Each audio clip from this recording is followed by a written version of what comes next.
mahirap? Yan kasi, palandi-landi at nag-anak-anak ka ng maaga. Tapos ngayon ano? Simpleng pangangailangan ng anak mo, hindi mo mabigay? There's nothing special about it. Natural lang naman sa mga single moms. Gwencel, that's enough. Bakit ka ba ganyan magsalita sa mami mo?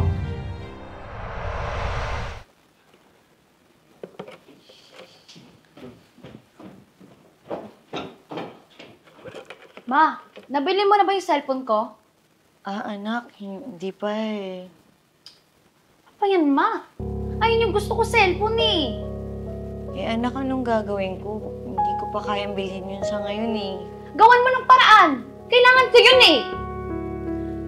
Anak, lahat naman ng paraan ginagawa ko eh. Kaya lang, hindi ko pa talaga kaya sa ngayon. Kasalanan ko bang mahirap? Yan kasi, palandi-landi at nag-anak-anak ka ng maaga. Tapos ngayon ano? Simpleng pangangailangan ng anak mo, hindi mo mabigay? Sana hindi na lang ako nabuhay sa mundong to. Kung sa tulad mong nanay lang ako mapupunta. Gwencel? Ate, ano pong nangyayari? Saan ba ako nagkulang, bunso? Ate, ganyan lang talaga yung mga bata ngayon. Teenager na kasi. Ayan, matitigas na yung ulo. Sakit lang kasi sa pakiramdam na parang wala siyang na-appreciate sa mga ginawa ko. Ate, baka kailangan na po niya malaman ng totoo. Wag. Wag. Ayokong masaktan siya. Malalaman niya rin naman yan sa tamang panahon.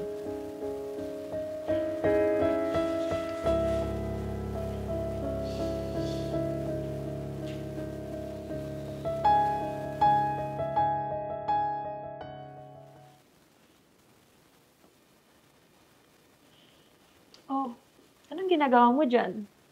Bakit ang lalim mata ng iniisip mo? Gumagawa lang ako ng assignment, tita. Mahirap ba yan? Hindi naman. Pinapagawa lang kami ng essay tungkol sa superhero ng buhay namin. So, ano naman yung sinulat mo tungkol sa mami mo? Bakit ka naman siya lalagay na superhero? Ano bang kabayanihan ang ginawa niya? Yung binuhay niya akong mag-isa? Oo. Hindi ba kabayanihan yun? There's nothing special about it. Natural lang naman sa mga single moms yun. Gwencel, that's enough. Bakit ka ba ganyan magsalita sa mami mo? Kasi siya lang naman nagpapahirap sa sarili niya. Nag-anak-anak siya ng maaga tapos di niya kayang panindigan.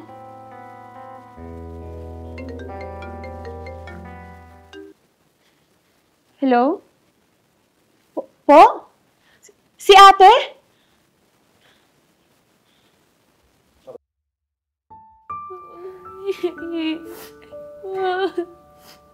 Napahawak si ate dahil nanlaban siya sa hold-upper.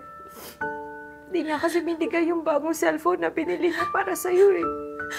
Mami, sorry. Mami, sorry. Sana matawarin mo ko.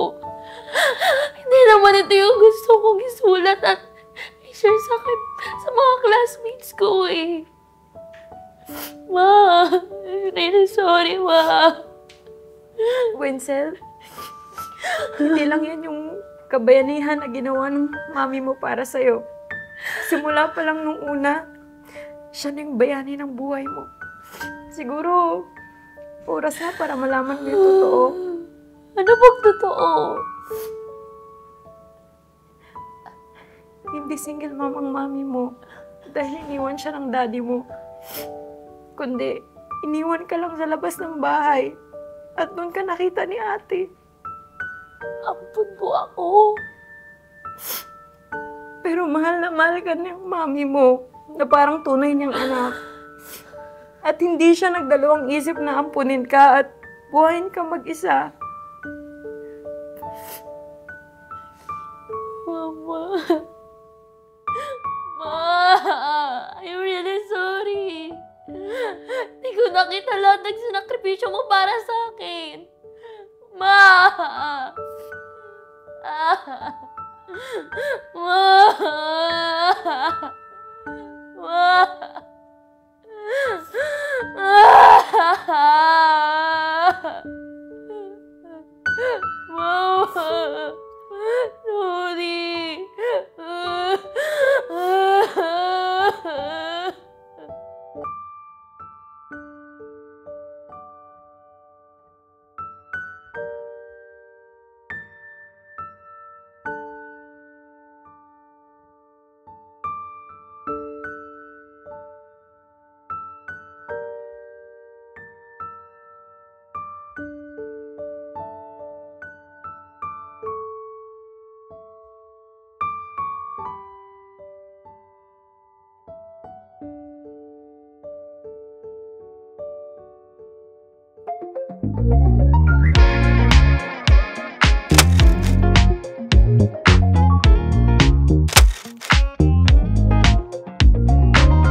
Kasalanan ko ba kung mahirap? Ah, nakalimutan ko. Di mo Sige, dyan ka na, dyan ka na. Ate, anong nangyayari? Sa gate pa lang ako rinig-rinig. Rinig-rinig. Rinig-rinig? Sa gate-gate? Anong rinig-rinig? Rinig na rinig. Bakit ka naman siya isusulat? Ano bang kabayanihan ang ginawa niya? Yung binuhay niya ako mag-isa? Oo, kabayan na yan. Sorry. Oo. Okay lang doon. Diba tumuno na? Oo. Hindi na siya nabulol kasi tumuno na siya sa ano. Sige, doon tayo sa ano. Ano namang sinulat mo tungkol sa mami mo? Bakit ka naman siya isusulat dito? Ay, bakit ka naman siya isusulat? Ay, bakit ko naman siya ilalagay na superhero? Ay, sorry po. Kasi siya lang naman nagpapahirap sa sarili niya. Nag-anak-anak siya ng maaga, tapos Sa dati si... kasi siya lang... Rolling.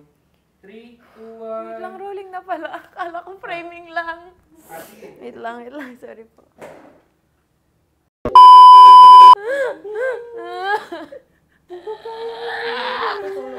Galing mo yan. Ay, natutulog? Uy, sino to? Hindi si Jason. Double. Nagising. Ay, hindi ka pala si Mami. Ay, dito si Mami. Hindi kinaya ng power ko. Nawala yung ano ko. Hi, I'm Jane Santiago. Thank you so much for watching T1 Manila every day. We would like to invite you to subscribe on our YouTube channel, T1 Manila. At syempre, i-follow nyo rin kami sa aming Facebook at TikTok, T1 Manila. Dahil sa T1 Manila, ang saya'y walang katulad! Hey!